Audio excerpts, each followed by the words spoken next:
Saturday, it's a 1:30 game Mountain Time on ESPN. The Frogs are favored by 5. Which I don't understand. I don't either. They're 3-3. They're 1-2 in the Big 12. They got wins against Nicholls State at Houston and SMU. Losses to Colorado at home, West Virginia at home, and then last weekend they got beat at Iowa State and lost their quarterback. They're coming off of back-to-back losses where they scored 21 and 14 points. And they lost their starting quarterback, who started every game so far this season. Now, their freshman was a highly touted freshman that came in and played well, but he's still a freshman. And guess what? Now he's got 19 throws on tape, and he played. He's not quite as mobile as their starter, Morris. But we'll get into it a little bit more later. But how are they still favored by 5? I don't know, but I'm okay with it because the last thing we need is for BYU to go into a road game thinking they're the favorite until they beat one of these legit Big 12 teams. Yeah, I think Kalani loves it. Yeah. Kalani loves this idea that these guys have to go in with a chip on their shoulder and that they're, somehow being disrespected. And I think this team loves that. So this TCU game, 1:30 Mountain, it's on ESPN, so it's national. How about BYU's getting some national games in the middle of the day? Yeah. Right? So 1:30 Eastern, there's the graphic for you. Or 1:30 Mountain will hit the air at 11:30 Mountain Time for that pregame show. It's going to be a fun one. BYU Hall of Famer Austin Collie is going to join our crew. I sit down with L.J. Martin. He's going back to Texas, freshman. A few months ago, he was running in the Texas 5A Division II playoffs in El Paso. 2 hours of pregame coverage in our BYU TV studios, and Spencer will be over there at Ammon G. Carter Stadium in Fort Worth, take you right up to kickoff, and then the live postgame show back on BYU TV. So we got a super Saturday ahead for us. By the way, Josh says, I'm giving Kalani the win against Oklahoma at home. See, Happy birthday. That's what I'm talking about. Clearly the team to beat in the Big 12. I think the combination of the fact that they're the team to beat right now, nationally ranked, they keep winning, and I think they will, just as you mentioned, Dave. And it's a BYU. It's in Lavelle Edwards. Could be a huge upset snowy at and home. cold. It could be so fun. So I'm with you, Josh Gibbons. I'm on that one. So let's talk about this game a little bit more. Last time they met was in 2011 in Cowboys Stadium, 38-28 TCU win, as you mentioned. So Chandler Morris, for the second year in a row, is the starting quarterback for TCU. Right. And he gets injured. Now, last year it was earlier in the season, and then Max Duggan comes in superhero and on the bench. Becomes one of the top quarterbacks in the country. Like, completely unexpected how he just picked it up and became this dynamic leader, playmaker, and led him all the way to the national championship game. But Chandler Morris is out, so now Josh Hoover is going to get the start. He's a 6'1", 196-pound freshman. As I mentioned, he's a highly regarded recruit coming out of high school. Hasn't had a start yet. No, so he was 11 of 19 for 119 yards and a touchdown. He was rated the number 33 quarterback in the country coming out of high school. So he's talented, right? But is any freshman ready to play? Not very many. No, they're not. And usually a defense can throw a few things at you and get you confused. Yeah, You've been there. You know what it's like. Oh, yeah. I remember very well. I remember as a sophomore getting in my first game as a sophomore. And I was a backup, but I got in a game. And the first time I dropped back to pass, Dave, I couldn't see anything. There was just people flying around. It was just colors all mixed in. So I just took off and ran. And I got to our sideline and ducked off on the sideline. And Mike Holmgren grabbed me, looked in the face, and he goes, What did you see?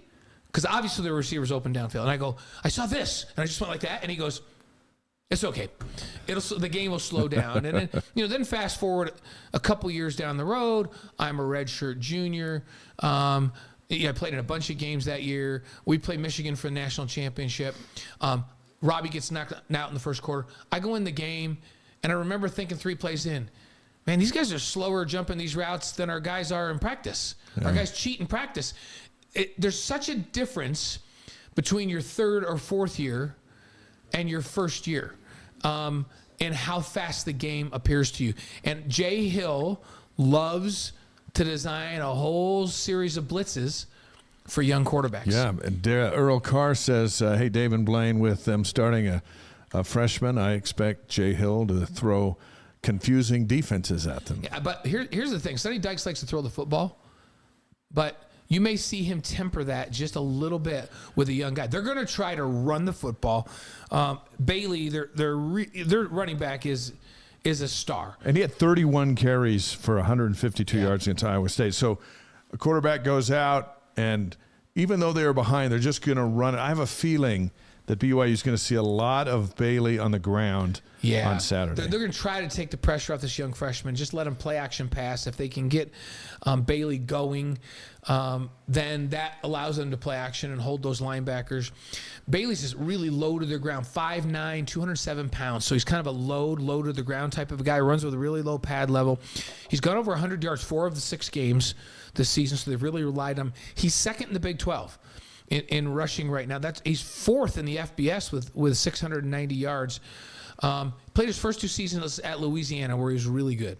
So he transferred. Now remember, this TCU team is kind of a rebuild on offense. On defense, they have 8 starters back on defense this year to start the season. Now they're missing their star linebacker up to this point. We may see him back in Hodge, but on offense, they lost their top 2 running backs, their top 3 wide receivers, and Max Duggan that we just talked about at quarterback. That's a lot of skilled firepower to lose and to try to replace. So they tried to do that through the transfer portal, much like BYU. And one of the stars they found was Bailey. And he's been really good. So expect them to run it more than you would normally see a TCU team run it and take pressure off of Josh Hoover. Kellen Knight on our live stream is going to give us a scouting report right here. It says Josh Hoover went to my old high school. Got to watch him play his junior and senior year. Kid can sling it. And then funny, I get to see him play at the Division I level on Saturday. Hope he plays well, but not that well. Thank you for the insight. So we're going to see a lot of Hoover. We'll see a lot of Bailey. Defensively for the Horned Frogs, remember back in the day when BYU played TCU and they just got shut down. TCU had top 5 defense in the country, and they went through a 4-year phase. I mean, BYU's lost 4 straight to these guys, but you got to go back to the Mountain West days. They couldn't do anything against them, and we'll ask Riley about that a little bit. But this is not them. And the last 2 games combined, they've given up 416 rushing yards in those back-to-back defeats, and that's not old school TCU. That's today's TCU. Yeah, they're built differently and designed differently to compete in the Big 12. Gary Patterson back in those days, the whole concept was built around defense and just smothering people with blitzing defense and sacks and tackles for loss. Tremendous athletes on the defensive side of the ball and a lot of speed on offense. But you think about those offenses, they had explosive players that made big plays, but they were more basic and more balanced with the run game back in those days. And I mentioned Hodge has been playing all year at backer. It's his running mate Johnny Hodges that has missed the last 3 games, didn't play in the last 3 games because of injury. And this linebacking core is the key to that defense. And Hodges, if he's back, like he's listed as a starter, he adds a bunch to that defense because he's just a tackling machine and he's a great leader out there. They have a veteran defense, veteran secondary. As I mentioned, 8 starters back from last year. But somehow they just have not been as effective as they were last year at stopping. And part of it is your offense. When you got Duggan out there and you're slinging the ball all over the place, scoring 40 points a game. You're scoring a bunch of points. And other teams are trying to play catch up. It's a little different. They've been in some low-scoring games, and teams have been able to get a little bit of a lead and then run the football on this TCU team, which is interesting because that's not been BYU's strong suit this year. No, maybe this is the week they start running the football. So this has not been a good run defense, but BYU has not been scaring anybody with their run game. And so this is an interesting matchup in this one. CJ Nance says hello from West Jordan, and then Kay Porter says a perfect night here in South Jordan for listening to Dave and Blaine. Thank you for so that, Kay Porter, you could go outside and shout, "Hey, CJ," both maybe he's your neighbor. Maybe he's in the neighborhood. Get to know each other. We want all of our people that follow us to know each other. So. And we've got Provo in, which is awesome, right down the street. So that matchup, Dave, is interesting because they've been suspect defending the run. BYU's not been running that great. Now let's flip it on the other side. What has BYU done really well? They've defended the run really well this year. They've been pretty solid against the run. A couple of exceptions. Of course, Kansas was that exception, but Kansas has been running the football on everybody. Last week as I watched Kansas, I went, hey, maybe we weren't as bad in that game as I thought. Maybe Kansas is really good. They went off. They're playing good. They went off last week offensively. So BYU's pretty solid defending the run, and TCU's going to have to defend on the run. So defend or depend on the run. Yeah. To help their offense this week. So this is going to be a really interesting matchup. And you know what? It may not be a crazy high-scoring game. The numbers are interesting. BYU averages 31 points.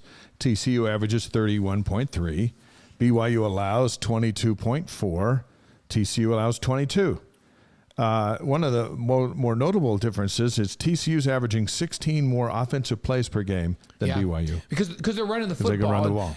And so TCU averages 192 yards a game running, and BYU's averaging 62. I remember I said I don't care if they average.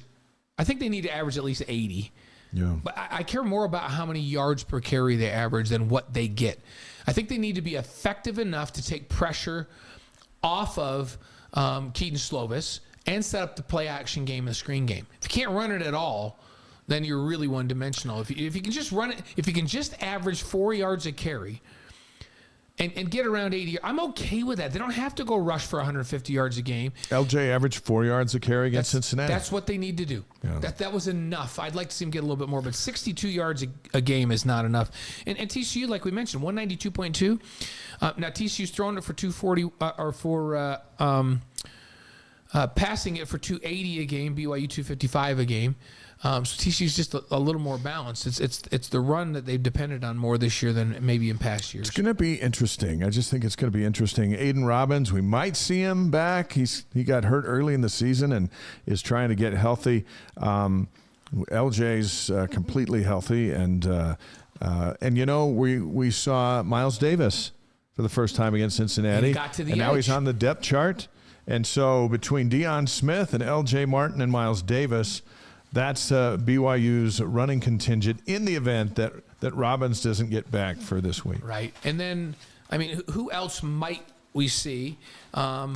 There's speculation on whether or not we're going to see Bennett linebacker. Yeah, Jay Hill today said probably not for Bywater, which is unfortunate. Yeah, but Ben's saying he is. Yeah. So we'll see. Yeah. We'll see. I know. By the way, we already know players don't get to decide. Right. And we already know Talon Offrey's been saying for weeks, I'm ready to go. I'm ready to go. But so will we see Talon Offrey back? That's a big question. What about Cody Epps this week? Has this been enough? Has this been enough rest now where you've just put that bye week in there? Like, I hate bye weeks as a fan and broadcaster, but BYU needed that bye week. And can they get Keanu Hill and Cody Epps back full strength this week? Because the way Chase Roberts has been playing, the way that the transfers have come in and really melded into this offense, the way Isaac Rex is playing, and Slovis is healthy. Yeah, I just feel like this receiving core, if they can get those two guys healthy, is as deep and as strong as any receiving core in the league. It's a winnable game. Yeah. It's a winnable game on Saturday, and that should have all Cougar Nation excited to see what happens. I really love the development of Darius Laster while Epps and Hill have just kind of been nursing injury. He's really developed into a go-to guy, and we've seen Keelan Marion, as he's learned the offense, have more and more of a role the last couple of weeks.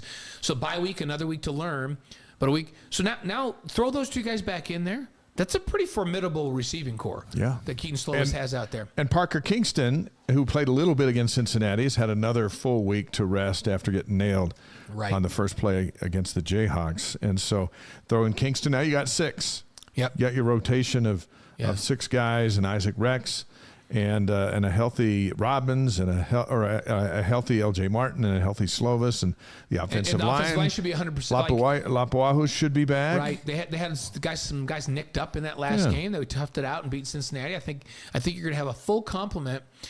And then defensively, I mean, other than the guys they lost before anything even started, because they lost their both starting safeties, and Micah Harper and Talon Offrey, they're still going to be missing those guys. I think they're pretty much healthy all around the board with everybody else. Kalani Sataki is happy that the bye week's over because he likes to play games. Yeah, we like him to play games. Let's hear his remarks just for a couple of minutes. This is how he kicked off the week with the media as BYU prepares for TCU. Yeah, game week. I thought I was going to be able to skip this week, but I guess last week was for the bye, and this week I know you guys missed me, so here I'm back again. Excited for this stretch that's coming ahead of us. With this game against TCU and us going out there to Fort Worth.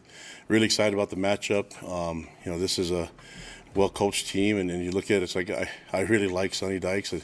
Sonny and his wife Kate are amazing people and have been really kind to myself and my wife Timberly, and so we've had a lot of interactions with them, and not just in the Big 12, but also with some of the things that we do as coaches with Nike and with Pebble Beach. And so I don't know what that means.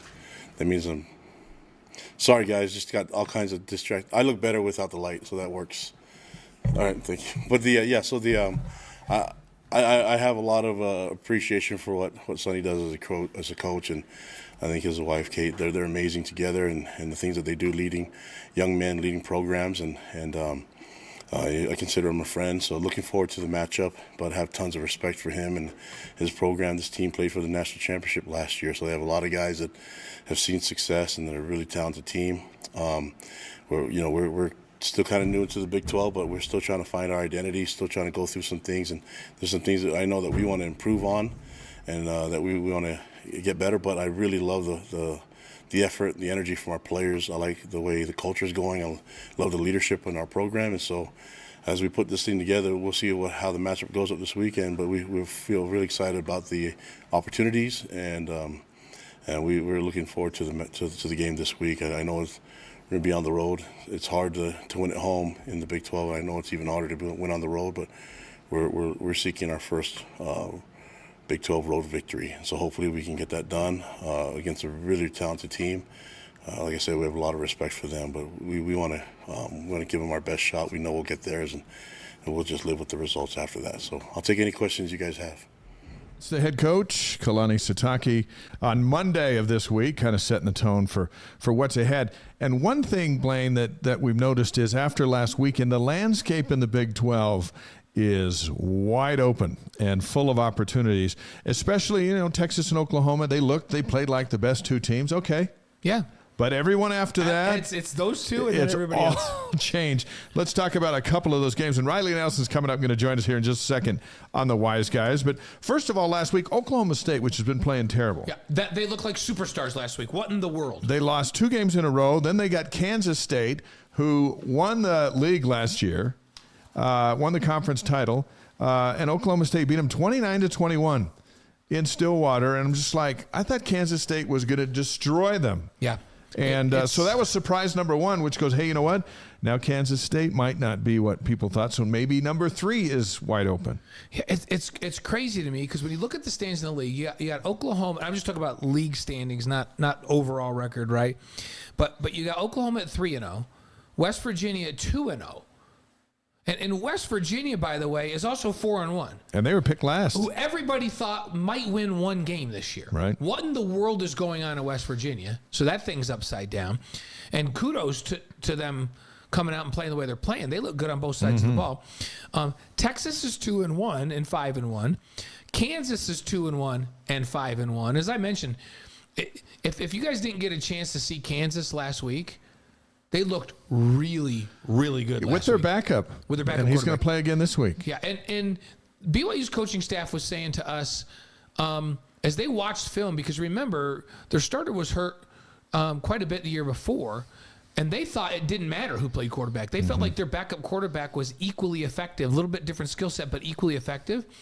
They just got a lot of skill guys, and remember Neal is a phenomenal running back. Yeah. I think Neal is arguably the best running back in the Big 12. And so Kansas making a bid to be the number 2, that maybe 3. Then Iowa State in the league now is 2-1. They're just 3-3 overall. Texas Tech is 2-1 in the league, 3-3 overall. And here's BYU at 1-1, 4-1 overall. Iowa State beat TCU, as we mentioned, 27-24.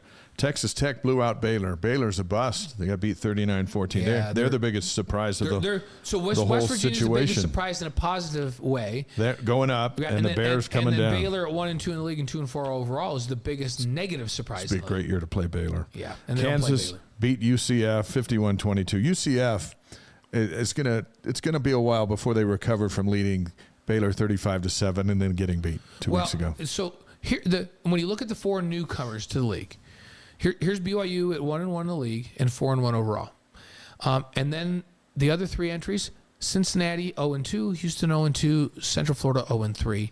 Cincinnati overall is 2-3, Houston is 2-3, and Central Florida is 3-3. So of the newcomers, BYU's had the best start, and nobody expected BYU to go and beat Arkansas on the road, right? And they gave Kansas a good game.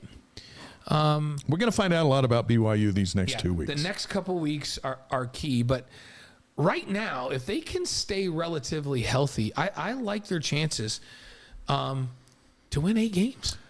Yeah. I think Saturday's the swing game to 8. Yep.